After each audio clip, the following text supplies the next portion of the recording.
அனைவருக்கும் வணக்கம். வாழ்க வளமுடன். இதோ வந்து விட்டது 300வது நிகழ்வு.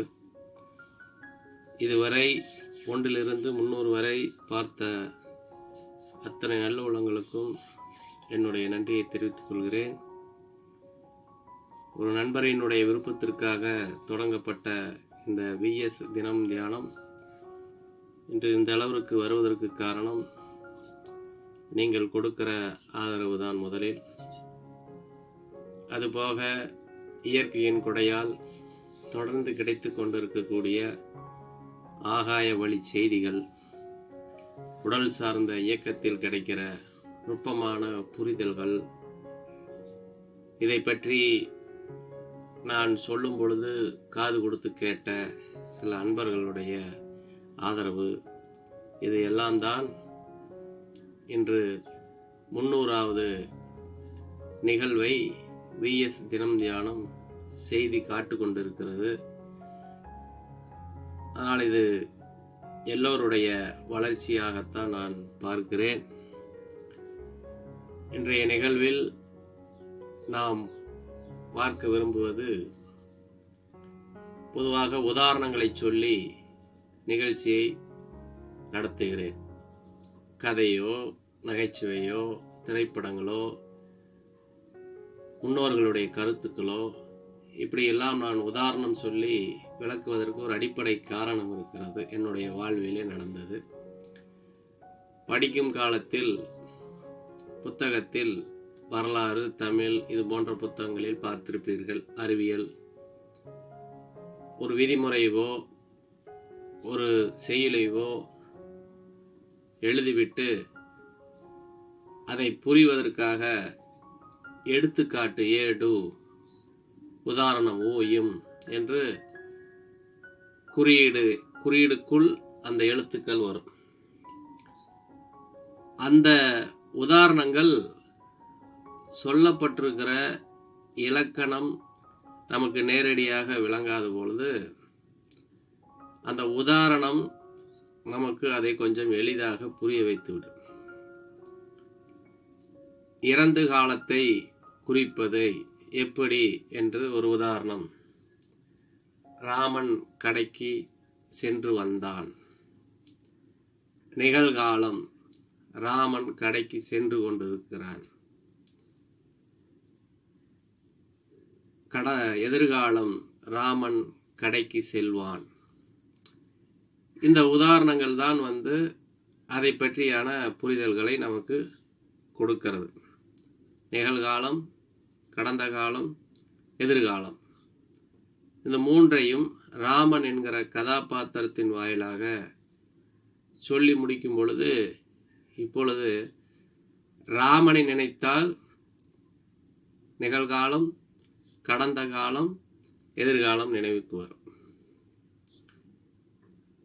ஒரு வள்ளலை பற்றியான உதாரணங்களை சொல்லும் பொழுது, அதியமான் நெல்லிக்கனி ஔவையாருக்கு கொடுத்ததை உதாரண பொருளாக போட்டிருந்தால், இப்பொழுது நெல்கனி, நெல்லிக்கனி எது வந்தாலும் நமக்கு அதியமானும் ஔவையாரும் வந்துவிடும். சுட்ட பல வேண்டுமா சுடாத பல வேண்டுமா என்று சுட்டிக்காட்டிய தமிழ் கடவுளை என்கிற வசனத்தை நீங்கள் நினைவில் வைத்திருந்தால் கந்தன் கருணை காட்சி வந்துவிடும். எவ்வளவு குறைகள் இருக்கிறதோ அவ்வளவுக்கு தகுந்தாற்போல் பரிசு பொருட்களை குறைத்து தாருங்களே என்று நாகேஷின் வசனத்தை நீங்கள் நினைவுபடுத்தியிருந்தால் திருவிளையாடல் ஞாபகத்துக்கு வந்துவிடும். இப்படி உதாரணம் என்பது ஒரு பொருளை நினைவுபடுத்துவது மட்டுமல்ல, எதற்காக சொல்லப்பட்டது என்பதை விளங்கிக் கொள்வதற்கு மிகப்பெரிய அளவிலே உதவியாக இருக்கிறது. அப்படி கற்கும் காலத்தில் அப்படி ஒரு வழிமுறையை ஆசிரியர் பெருமக்கள், நூல்களை தயாரித்த அறிவு பெருமக்கள் இப்படியெல்லாம் மாணவனுக்கு புரிய வைக்க வேண்டும் என்று யோசித்தின் விளைவாக அதன் அடிப்படையில் அதிகமாக புரிந்து கொண்டதனால் எனக்கு இந்த உதாரணங்கள் போட்டதனால் புரிந்தது என்பது போல நானும் ஒரு உதாரணங்களை சொல்லி ஒரு செய்தியை சொல்லும் பொழுது இன்னும் நன்றாக மற்றவர்களுக்கும் பதியுமே என்கிற அந்த உணர்வுதான் உதாரணத்தை சொல்லி பேசுகிற பழக்கம் வந்தது. அதனால் எந்த இடத்துல சென்றாலும் அங்கே ஒரு உதாரணம் என் கண்ணுக்கு தெரிந்துவிடும்.